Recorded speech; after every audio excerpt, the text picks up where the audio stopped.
کیا لگتا ہے کہ کیا سیاسی مصالحت اور معافی دونوں ہو سکتی ہیں؟ مصالحت ہوگی یا معافی ہوگی؟ نہیں، ابھی تو دیکھیں، ابھی تو مصالحت کیا، مذاکرات بھی نہیں ہوئے، تو مصالحت پھر معافی یہ تو بڑے لیٹ کے مسائل ہیں۔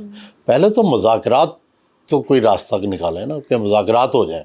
رائٹ، حکومت بھی جب بھی بات ہوتی ہے تو حکومت کی جانب سے یہی کہا جاتا ہے کہ جی 9 مئی کے اوپر بانی پی ٹی آئی معافی مانگیں، اور ایون کہ D G I S P R نے بھی کئی بار کہا ہے، ایون کہ فیلڈ مارشل عاصم منیر صاحب نے بھی مختلف، اور آپ کے بھی ایون کے کالم میں اس کا ذکر ہوا ہے کہ معافی جو ہے 9 مئی کے معافی جو ہے وہ نہیں، مانگنی چاہیے اب سچے میرا دل سے۔ خیال ہے کہ نا اس سٹانس کے اندر جو ہے وہ اور کلیئرٹی آئی ہے کہ صرف معافی نہیں، ان کو قانونی کارروائی سے بھی گزرنا پڑے گا۔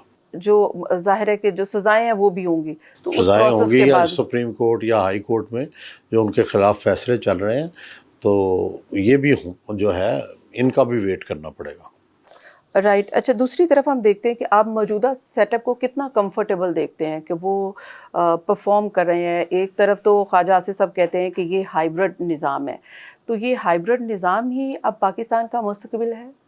نہیں، میرا خیال ہے ہائیبرڈ نظام تو ایک ٹرانزیشنل فیز ہے، الٹیمیٹلی تو ڈیموکریٹک اور جو پاکستان ہے کانسٹیٹیوشنل اسٹیٹ ہے، تو ڈیفینیٹلی اس کی طرف ہم جائیں گے۔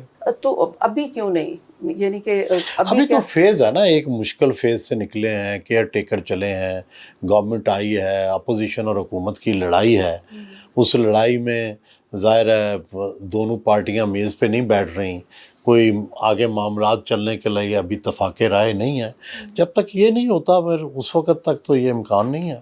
یہ بھی افواہیں ہیں کہ جی کوئی 10 سالہ پلان ہے اس حکومت کے پاس، اس کے بارے میں آپ کیا نہیں، وہ کہتے ہیں؟ معاشی پلان تو گورنمنٹس کا ہوتا ہے نا، پوری اسٹیٹ کا ہوتا ہے کہ 5 سال میں ہم یہاں پہنچیں گے، 10 سال میں ہم یہاں پہنچیں گے، تو وہ پلان تو ہے ڈیفینیٹلی۔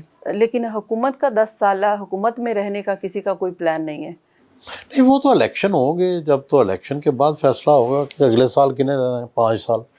فی الحال تو 5 سال ہیں، یہ کوئی حادثہ نہیں ہوتا، کوئی ایسا واقعہ نہیں ہوتا تو۔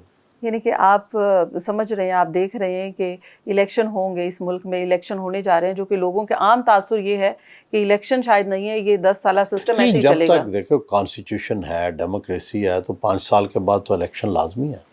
اور دوسری طرف ہم بائی الیکشن اس وقت ہو رہے ہیں، اور بائی الیکشن میں پاکستان پیپلز پارٹی اور پی ایم ایل این نے الائنس کر لیا ہے۔ سب سے پہلے تو اس الائنس کے اوپر آپ بتائیے کہ یہ الائنس جو ہوا ہے یہ ان کی فیور میں، یہ تو خود ہی پیپلز پارٹی بامقابلہ الائنس ہی ہے، کیونکہ پی ٹی آئی نے تو بائیکاٹ کر لیا ہے۔ نہیں، میرا خیال ہے لڑیں گے الیکشن، اور وائز بھی یہی ہوگا کہ الیکشن لڑنا چاہیے۔ الیکشن سے 1985 میں بے نظیر بھٹو نے بائیکاٹ کیا تھا، اور پھر وہ ساری زندگی پچھتاتی رہیں، تو بائیکاٹ نہیں کرنا چاہیے، چاہے جیسے بھی الیکشن ہو، پھر بھی آپ کی نمائندگی جو ہے لازمی ہونی چاہیے۔